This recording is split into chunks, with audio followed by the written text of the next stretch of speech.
oil hitting another new high this morning, and as Democrats and Republicans fight it out over an energy policy or lack thereof, some oil executives feel caught in the middle of bad ideas. In an exclusive interview this morning, we have the president and CEO of Gulf Oil, Joe Piotrowski. Great day for you to be here as oil jumps again, Mr. Piotrowski. Do you have maybe Congress doesn't know what to do. We had Boone Pickens on with a plan. Do you have a plan? Well, I have a plan, and it's not really much different from Boone Pickens' plan. I would, and I think what Boone, I watched your show when Boone was on, and he made a lot of sense.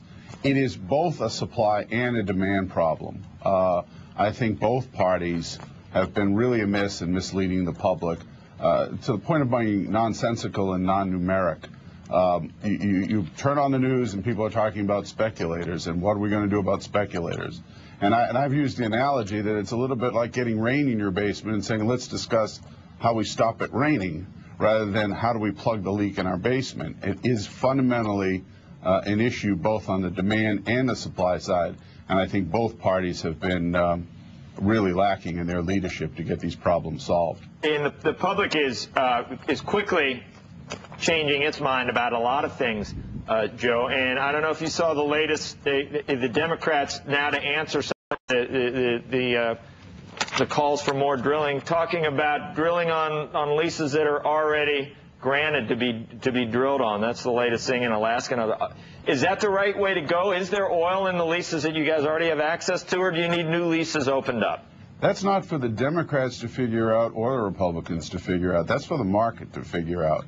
The charge that we're not drilling on leases that hold oil is ridiculous. At $145 or $300,000 a day for a drilling rig, there's no non-drilling activity going on. Let the market find that. If there aren't oil on the leases that they're excluding from bidding, then they don't have to worry about the drilling that's going to go on them. If there is oil there, it'll be part of the solution to our long-term problem. All right, so if you want the market to do it, then what do you need Congress to do to let the market do what it needs to do? We need a lot of things. I would say, one, let's stop the attacks on ethanol, by the way, and I do understand there's some less than belief in ethanol on the Republican side. Ethanol today, and I don't know if the public understands this, our domestic ethanol production today, and let's put aside how we got there, whether the subsidies made sense or not, but today it represents production on par with the daily production of 3 OPEC nations.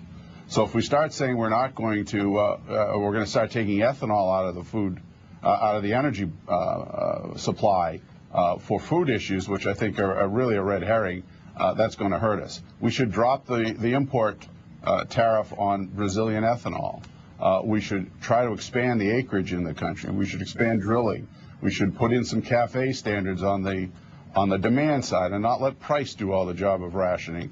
And I know that mandates, R&D, and tax credit for high-efficiency vehicles aren't necessarily the favorite policy of Republicans, but if there's a concerted effort to both attack the demand side as well as the supply side, we can bring down this market, because $145 oil or $180 oil, as some people think we're going to get to, is just absolutely insane and destructive.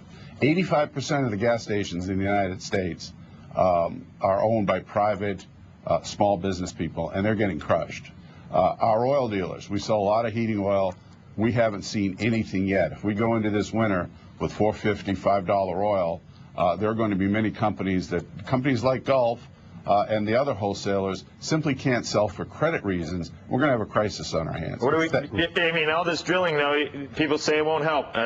We're just talking about and opening up some areas. Will that, even if it's going to be a couple of years before it bears fruit, will that be enough to help prices come down, Joe? Yes. The oil market really is a market where you have a forward curve and a forward supply. Speculators are in the front of the market or in the back of the market because the forward price of oil is reflecting $138, $140. And the market is well liquid out into 2012 and 2013.